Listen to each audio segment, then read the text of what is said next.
Shalom Bapak Ibu yang terkasih di dalam Tuhan kita Yesus Kristus. Salam sejahtera bagi kita semua. Sebelum kita memulai renungan kita di hari ini, mari kita bersama-sama berdoa. Tuhan Yesus Allah Bapa kami yang baik, kami bersyukur atas kesempatan indah yang Tuhan sediakan bagi kami. Kami boleh diizinkan untuk meninggalkan aktivitas kami sejenak. Kami rindu untuk mendengarkan firman Tuhan. Kiranya Bapa memberkati kami, berikan kepada kami hikmat agar kami boleh memahami dan melakukan firman Tuhan dalam kehidupan kami sehari-hari. Terima kasih ya Tuhan, di dalam nama Tuhan Yesus kami berdoa. Amin. Bapak Ibu terkasih, bacaan kita hari ini terambil dari Mazmur 62 ayat 2-3 yang berbunyi demikian. Hanya dekat Allah saja aku tenang, daripadanya lah keselamatanku. Hanya dialah gunung batuku dan keselamatanku, kota bentengku, aku tidak akan goyah. Tema renungan kita hari ini adalah dekat Tuhan, kunci ketenangan hidup. Bapak, Ibu, dan Saudara terkasih, dalam hidup ini ada begitu banyak hal yang membuat kita tidak nyaman dan tidak tenang. Pergumulan dalam pekerjaan kadang membuat frustrasi yang cukup berat, tidak nyaman dan tidak tenang. Belum mendapat pekerjaan walaupun sudah melamar, juga menimbulkan kekhawatiran.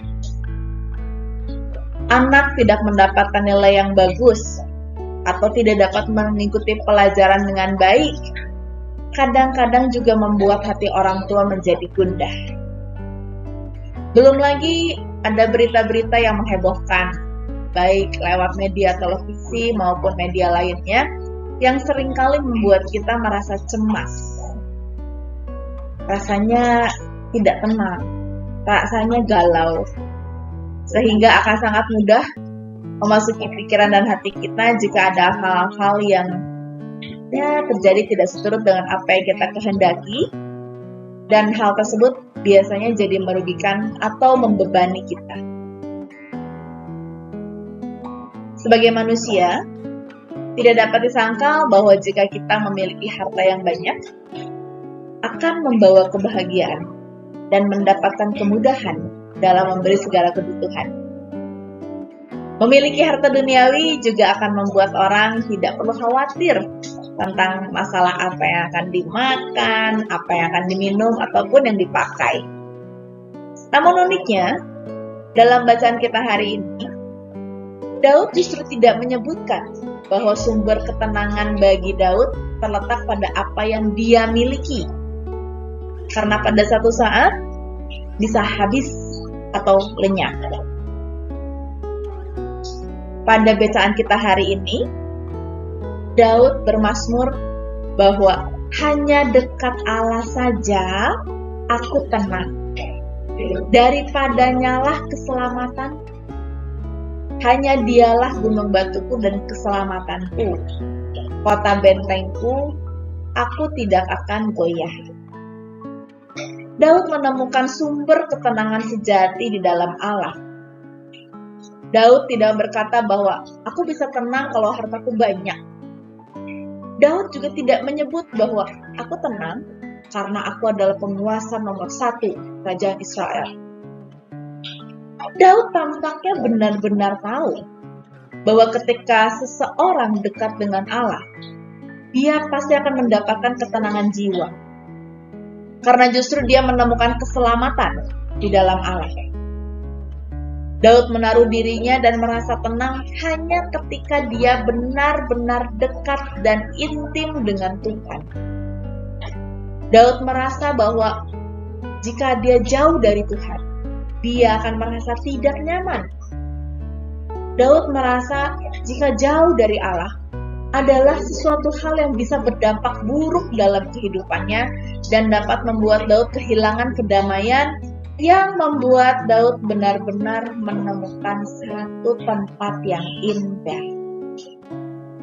Pada ayat selanjutnya, Daud pun mengakui bahwa Allah memiliki banyak keunggulan, yakni Allah adalah gunung batu, kota benteng, dan bahkan sumber pertolongan Daud. Daud benar-benar menyadari bahwa tidak ada tempat yang terindah selain bersama dengan Allah. Hari ini kita akan belajar 3 hal yang perlu kita lakukan agar mendapatkan ketenangan hidup.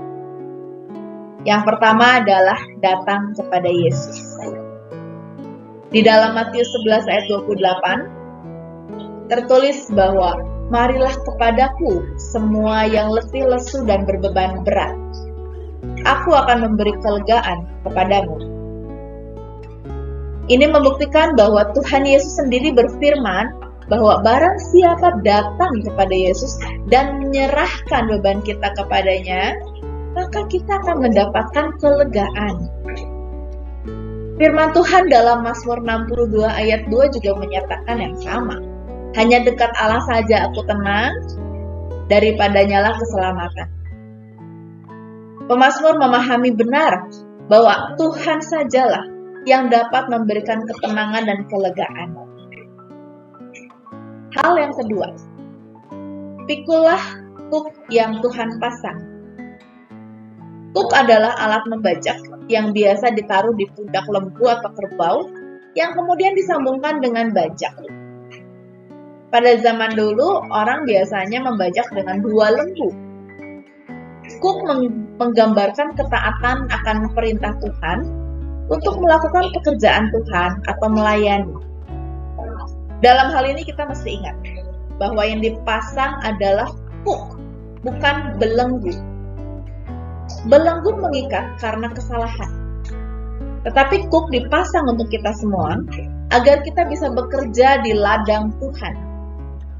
Ketaatan akan membuat ketenangan, akan membawa kita menjadi lebih tenang. Sedangkan ketidaktaatan akan membawa kita menjadi ketidaknyamanan. Orang jahat atau orang tidak taat akan perintah Tuhan, biasanya akan hidup dalam kegelisahan, seperti yang tertulis dalam kitab Amsal. Amsal 28 ayat 1, orang fasik lari walaupun tidak ada yang mengejarnya, tetapi orang benar merasa aman seperti singa muda. Gambarannya adalah seperti yang mengendari motor atau mobil dengan atribut lengkap dan surat-surat lengkap, serta mematuhi peraturan, akan berkendara dengan tenang. Sebaliknya, jika ada pelanggaran, baik tidak lengkap surat-surat atau pelanggaran, biasanya orang tersebut akan merasa tidak tenang. Hal ketiga, mari kita belajar dari Tuhan Yesus. Apa yang perlu dipelajari supaya mendapatkan ketenangan? Jawabannya adalah buah-buah roh. Salah satunya adalah kelemah lembutan. Salah satu dari buah roh, kelemah lembutan ini memiliki persepsi yang luar biasa. Banyak orang memiliki persepsi yang salah tentang kata lemah lembut. Terlebih ketika kata tersebut dikonotasikan negatif. Biasa orang menganggap lemah lembut artinya kemayu, ya, atau bergaya kewanita-wanitaan. Namun sejujurnya, lemah lembut bukan berarti tidak berdaya. Yesus sendiri berkata bahwa aku lemah lembut dan rendah hati di dalam Matius 11 ayat 29. Dan Yesus tidak bergaya kemayu ataupun seorang pribadi yang lemah. Yesus adalah seorang pria yang tegas dan kuat. Dalam Perjanjian Baru, lemah lembut menunjuk kepada sikap batin. Hal itu termasuk watak kekristenan yang hanya dihasilkan oleh Roh Kudus. Terdapat dalam Galatia 5 ayat 23. Orang yang lemah lembut tidak mendendam terhadap tindakan kasar yang dialaminya dan tidak tawar hati dalam kemalangan. Kelemah lembutan yang sempurna terdapat dalam watak Yesus, yang ditunjukkan Yesus pada waktu dia berdiri di hadapan penuduh-penuduhnya yang lalim, tanpa membalas sepatah kata pun untuk membela diri.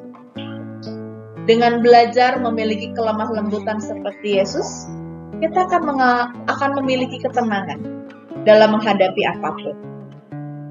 Selain kelemah lembutan, kita juga dapat belajar mengenai kerendahan hati dari Tuhan Yesus. Kerendahan hati juga berhubungan erat dengan ketenangan dalam hidup. Dalam Perjanjian Baru, kerendahan hati diartikan sebagai merasa tidak berdaya seperti anak-anak, tidak mempertahankan kedudukan, atau tidak merendahkan martabat orang lain.